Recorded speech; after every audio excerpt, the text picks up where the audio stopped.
Stamicarbon.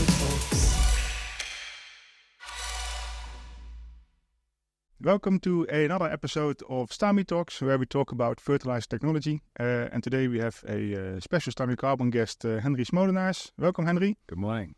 Yes, well, thank you for joining us.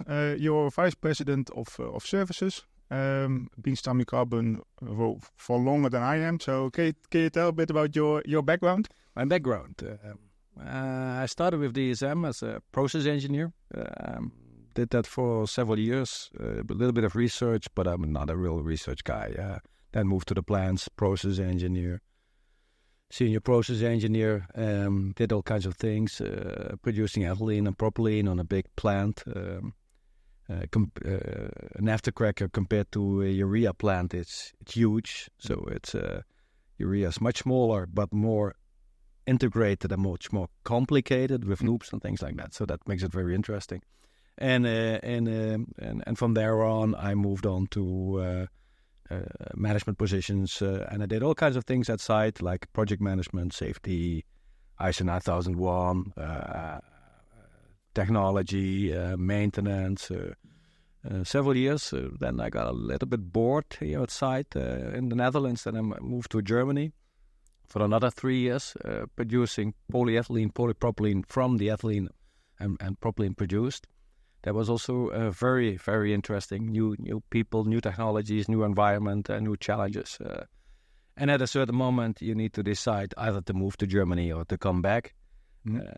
My daughters were at an age that I knew that I didn't have to ask them to move to another place. So so it means coming back. And right at that sweet spot, Stamicarbon made a call and said, "Do you want a cup of coffee? And let's have a talk." And that's about 2012 where we had those conversations. And like I always say, I'm still drinking coffee at Stamicarbon, so it all worked out.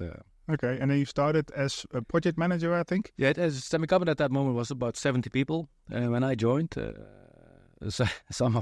some of the old group already said, "Well, we're 70, we're way too big, this is never going to happen." And now we are 250, 250 still moving on, still doing different things. So that's never a dull day, so that's great.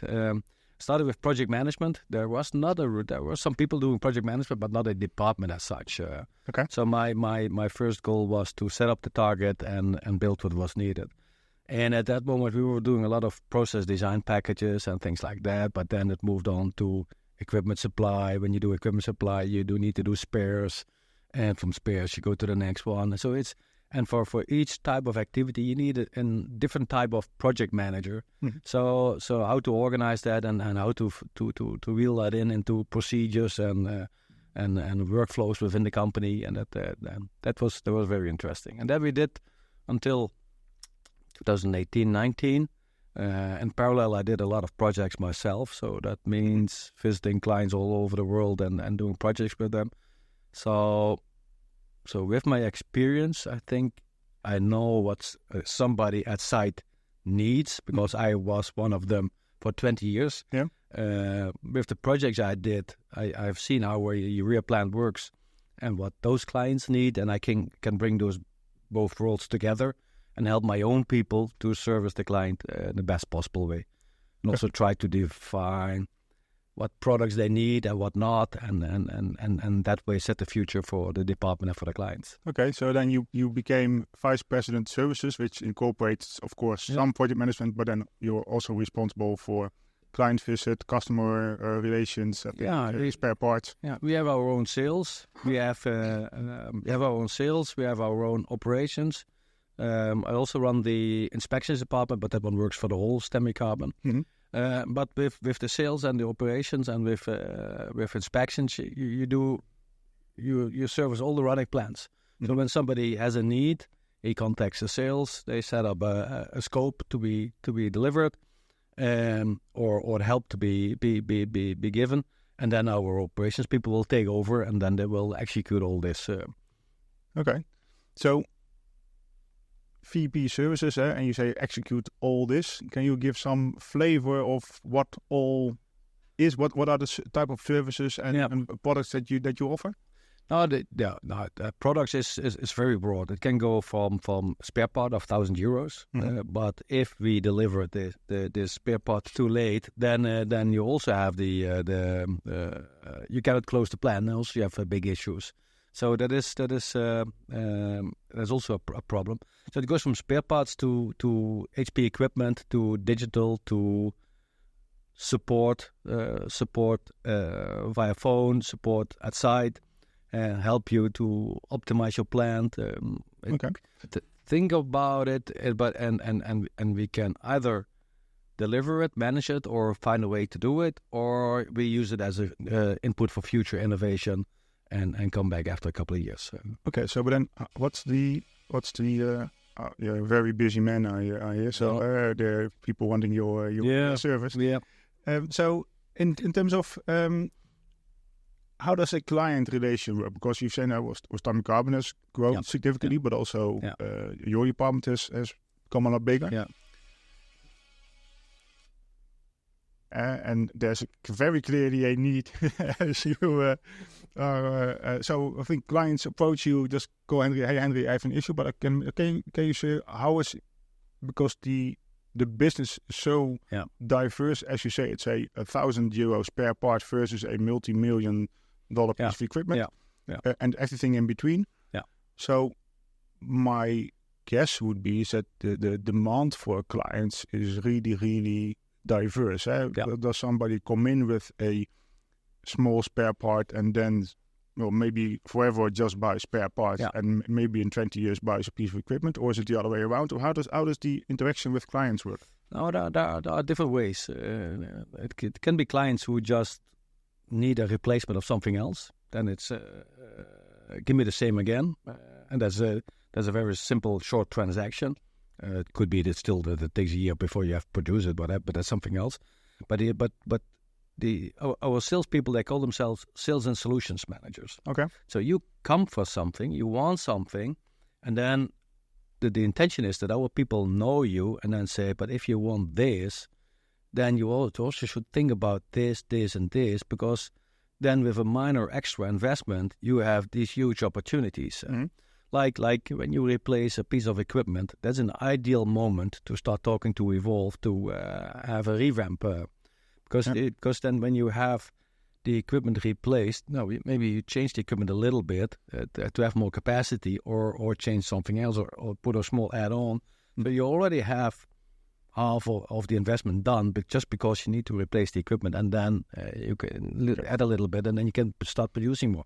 If you have the capacity, if you want to, if you have the money. If you don't have, and it doesn't fit in your strategy as a client, then it's just a one-on-one replacement. So that's all possible, but the discussion should take place so that the awareness is there. Is there because I've been with Stamicarbon for quite some time as well, and I think I've almost never heard of a one-to-one replacement. I think there's almost always something extra added.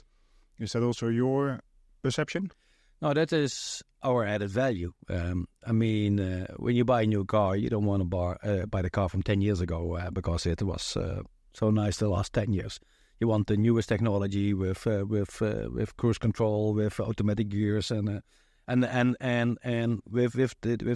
the perfect materials we have, with the design possibilities we have, with all the experience that we have done the last 10, 20, 30 years on the equipment. We are able to upgrade your product with a minor extra, and then you can have another 20 years of fun with the equipment. You replace the engine, but you immediately upgrade the engine that still works in the old car. Yeah. But if you have a one-on-one replacement, I'm very willing to do that. But you could also go to somebody else and do that. It's not the main added value of Stamicarbon. Yeah. I mean, when we talk about services, I'm not going to deliver a pump. You can buy the pump anywhere. So our Stamicarbon people, they have brains and procedures and knowledge, and that needs to be transferred into the product we have. So that is where I see our added value. Okay, and that goes, I think, for a big piece of equipment.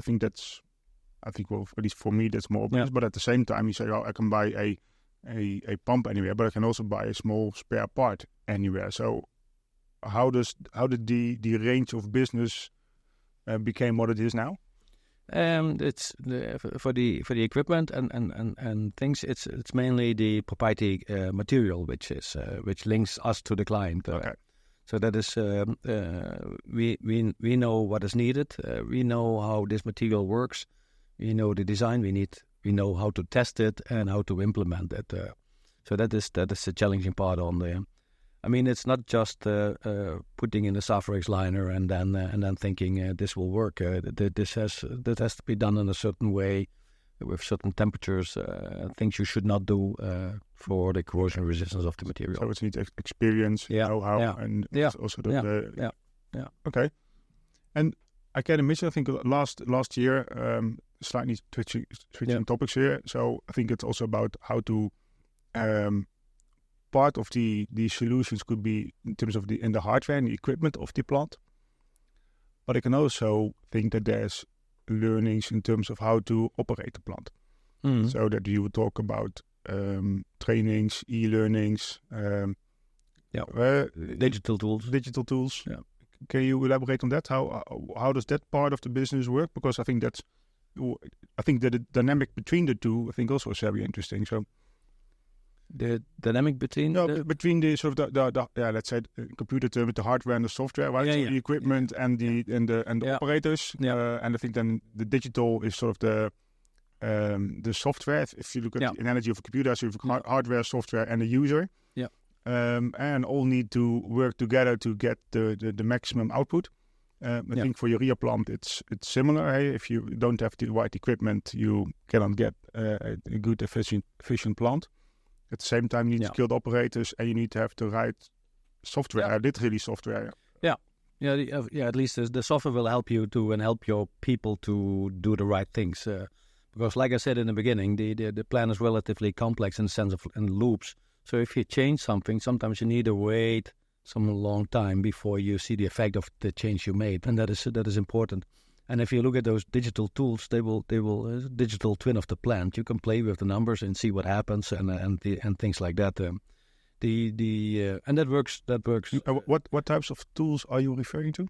That's an operational model of the plant. Okay. So it is linked to plant data. So plant data comes to the model. It calculates the settings. So you get a lot of more data than what you actually can measure in the plant.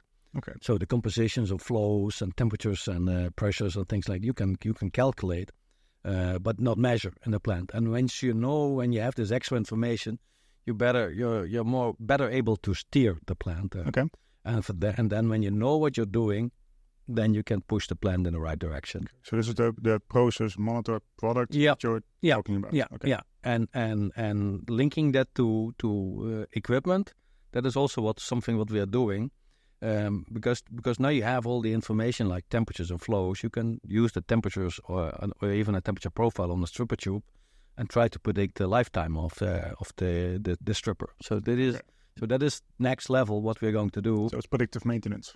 Yeah. But again, something not you cannot measure during the run, but you can calculate and then use this data for forecasting. Okay, so it's really optimizing performance, but also optimizing your investment. Yeah, because you, in theory, you could replace it a week before it breaks. Yeah.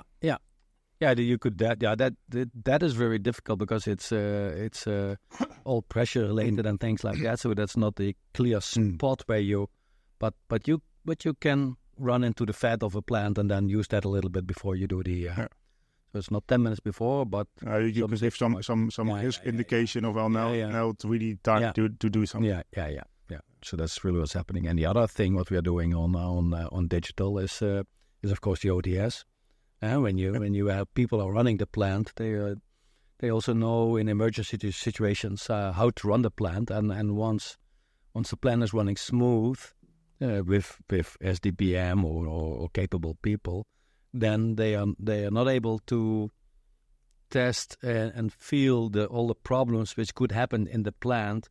And once it really happens, they don't know how to respond anymore because the plant was running so well for so long. So the car analogy would be that if you have, adaptive cruise control and the car brakes for you, you don't know how to brake anymore. Yeah.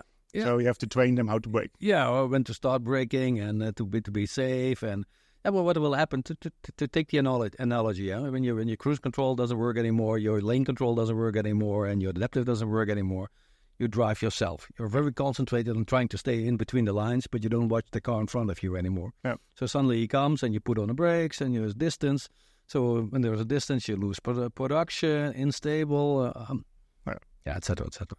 Okay, but then where do you see this going? What's the future? That is 30 years ago, I saw a picture of a guy and a dog walking around the plant. And then the professor said the dog is there to keep the guy out of the plant. Okay. So the real thing is, at a certain moment, the plant will run itself. And people are needed when something breaks down. Okay. So not only that, that's you can talk about ODS, you can talk about SDPM, artificial intelligence is the next level. There is so much data available, and when you can make the right models with this data, then you are able to forecast how the plant is running. And so I think that is when you say when we talk about SDPM, digital process monitor. The process monitor. Then I already said to the guys, my dream is, what will happen is we will have a room with a computer in, with a red light. And only when the red light blinks, you're allowed to go in and help the client with the problem. Because all the other problems should be self-learning and self-explanatory to the client. And okay, but you mean a room in Stamicarbon office? A room in Stamicarbon office. Okay. I mean, let's say, when you have 10, 20, 50 plants with a process monitor, I mean, every day something happens. I'm not going to have 50 process engineers looking at the computer and waiting for problems. And when those problems come, they are repetitive. Because plant owner 1 has it, and plant owner 49 has it the day after. Yeah. So why do we need to investigate again? Use the data you have, use the information you have, and the computer can do a lot. So maybe not tomorrow, but maybe the day after, or maybe in 6 months. But at a certain moment, the client should say, the computer should say, dear client number 49, I see a problem coming up. Please adjust this way or that way, and then you can prevent it, or shut down or whatever is needed. So it's a remote secondary control room that you are. That is a support room. Yeah, a support room. Yeah, and of course control still happens in local on site. Yeah, because somebody needs to be there to turn some knobs, some buttons, so that is local. But on a distance, it's like the helpline. Okay. Yeah, that's the way it works. So so of course, if you predict the future, you know you're going to be wrong, especially if you're going to talk about timelines. But in your mind, is this 10 years away, 20 years away? Is it 2050? Or how? Because things can move fast, but at the same time, it takes a long time, especially with safety in mind for plants where ammonia is involved. Like I said, I heard the comment 30 years ago. Yeah. So it might take another 30 years, but I also see that the artificial intelligence and data management tools are exploding at the moment. So, but on the other hand, our business is relatively conservative. Mm-hmm. So I don't see it happening in this decade. Okay. Maybe something after, but there will be more tools. I mean, some clients are still talking about data safety. Where's my data in the cloud, and who can see it, who can run it, and also therefore we are doing this ISO certification to show that we are a safe environment for the data. 27001, I think. Yeah, so that is all these things are happening, and that's slowly moving. So it's not exploding yet, but I don't know. But will there be a tipping point? Because I can imagine if this is. I think the artificial intelligence is the tipping point. So it could really accelerate the things. Okay. But then I think one other, of course, any chemical plant will have similar risks. But I can imagine that depending on your feedstock, the risk profile changes a bit. So is Stamicarbon offering this only for Europe? Because this is very logical to do because it's very complex. But we do have other technologies, green ammonia, nitric acid, some specialties. Do you provide all of this for other technologies as well? That will follow. That's a logical thing. If you have have done the trick once and know how it works, then you can then also can transfer it to other technologies. Yeah, but I can imagine that if you do this for a very complex thing, that it might be so. Then on one hand, it's easier to do it on a simple thing. Like if I would, if I make a stupid example, you could make a process monitor for boiling an egg in water. What's the temperature of the water and what's the pressure, and then you could manage that process as well. But I think then increasing the complexity will be more difficult than decreasing the complexity. So once you've got it done for the urea synthesis, the rest is easy, relatively easy at least. Yeah. But you could argue, well, let's start with boiling an egg and then work our way up. Yeah, but you could do that at home. And for that, you don't need Stamicarbon. So that's why we don't start there. Of course, for proving the tools, these things, yes. But if you look at the applications, and that's what our clients are looking for, then it needs to be more high-end. So that for them to really help them in things they need. Okay, so really the added value of Stamicarbon is in the complex world, is in adding solution thinking with the client. Because if you look at standard things, why should I focus on standard things? Because there's a lot of competition and everybody can do that. No. With some basic knowledge. So we are the urea masters. That is our territory. We have a lot of knowledge. We have a lot of experience. Many years on equipment, on design, on many things. So that is where we can help our clients with. Okay, how's it? So and then helping clients is because your backdrop is a world map with fertile land in the background. Are there different needs in different regions? I can imagine that challenges will be different depending on partly on regulation, but also on culture.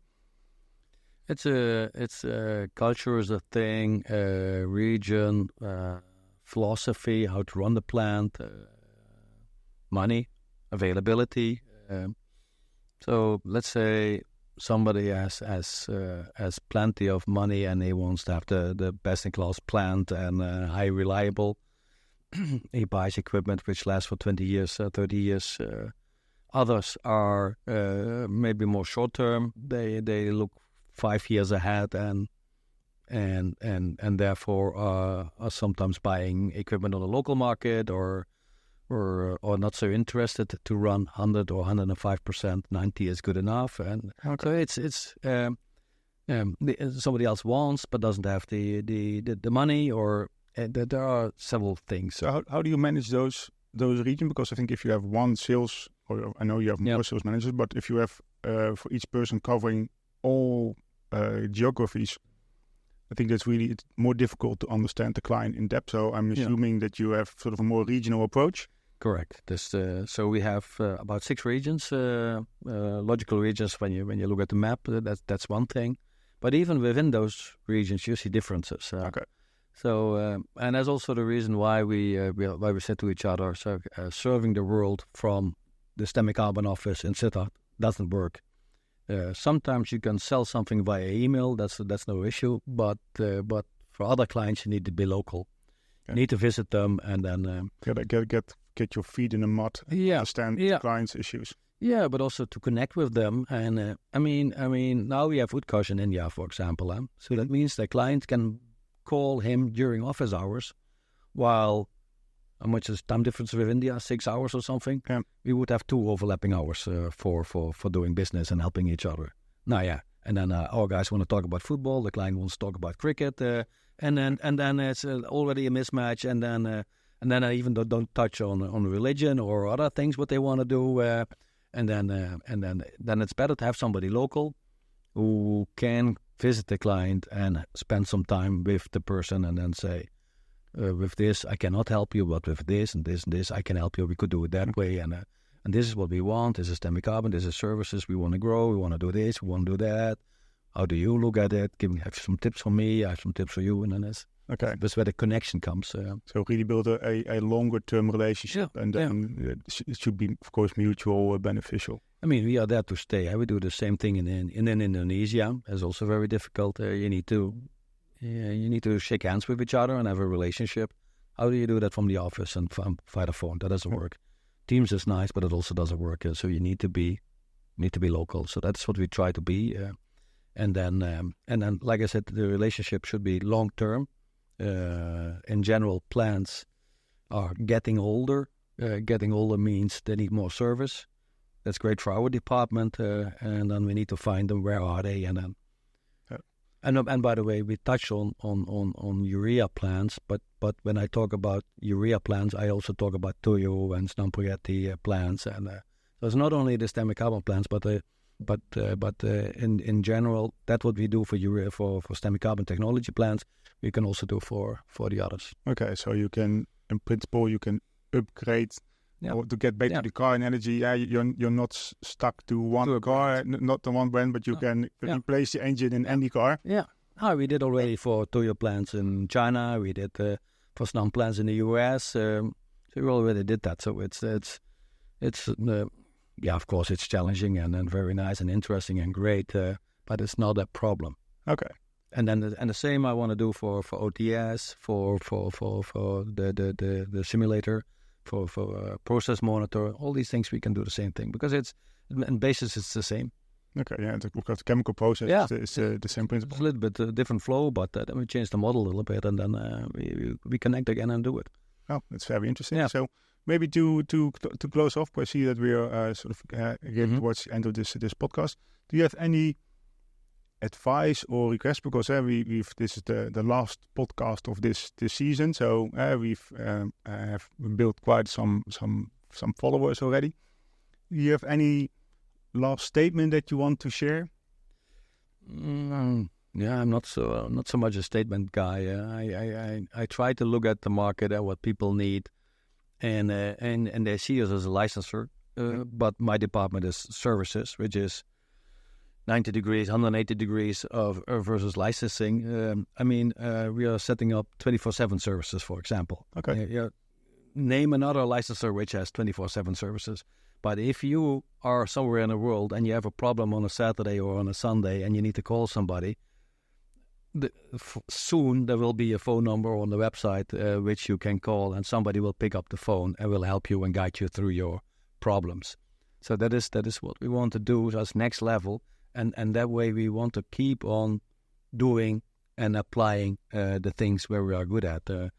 Not for the fun for us is to develop the things and do the things, but the real, how do you call it? Yeah, the proof of the pie is in the eating. To really help a client. Yes. If there's an emergency, that we are side by side and help them solve problems. Yeah. My statement, if I need to make a statement, is I tell the clients, I don't like clients.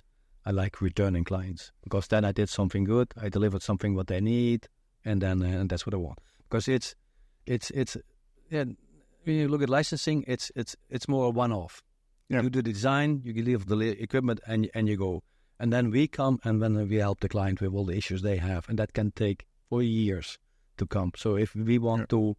We want to be there for those 20, 30, 40 years that the plan is running. Indeed, focusing on a long relationship. Yeah. Well, I think that's a great bridge to close off this podcast, because I think the same thing is true for this podcast series. This is the first year we've been doing this. So this is the last podcast of the first series. Okay. So we'll take a break, but for sure we'll be back with a second season. Great. So we don't have an exact date, but we'll take a few months off. And to all our listeners, please watch our social media, where we for sure will announce when we will be live again. And until that time, I would really like to thank you on behalf of the whole Stamicarbon team that has developed these podcasts. Has been a great experience for us, and we hope you like it. And by the statistics, we see that you do. So thank you for listening, tuning in, and hope to hear and see you next time. Thank you. Thank you. Stamitalks.